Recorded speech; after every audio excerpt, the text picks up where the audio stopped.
Gunung Sindoro berdiri megah di dataran tinggi Jawa Tengah, berdampingan dengan Gunung Sumbing, seolah menjadi penjaga abadi tanah Temanggung dan Wonosobo.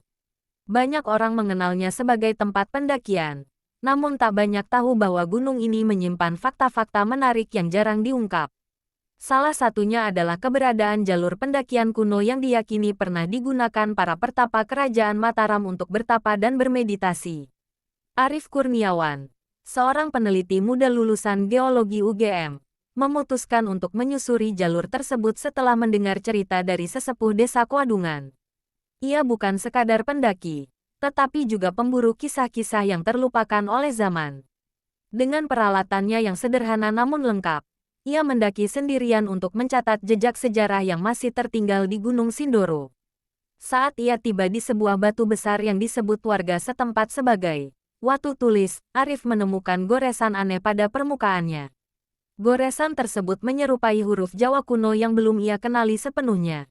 Ia pun mencatatnya di jurnalnya dan memotret batu tersebut. Ini bukan sekadar batu, gumamnya. Ini jejak yang ditinggalkan oleh para leluhur untuk yang berani mencari tahu. Perjalanan Arif berlanjut ke sebuah hutan kecil yang masih asri di lereng selatan gunung.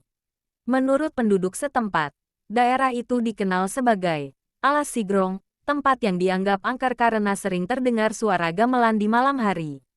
Namun Arif tidak gentar. Ia percaya, suara-suara itu bukan hal gaib, tapi petunjuk bahwa tempat itu pernah digunakan untuk kegiatan ritual atau seni tradisional. Benar saja, di tengah hutan, ia menemukan reruntuhan batu yang tersusun melingkar seperti altar kecil. Di tengahnya ada bekas arang yang tampaknya baru saja digunakan beberapa minggu sebelumnya. Arif mencatat suhu tanah, tingkat kelembapan, dan mengambil sampel tanah untuk diteliti di laboratorium. Ia menduga, tempat itu pernah menjadi titik pertemuan spiritual yang kini tersembunyi di balik legenda.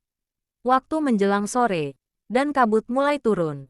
Arif berhenti sejenak di tepi hutan, membentangkan jaket coklat tanahnya dan menyalakan api kecil untuk menghangatkan badan.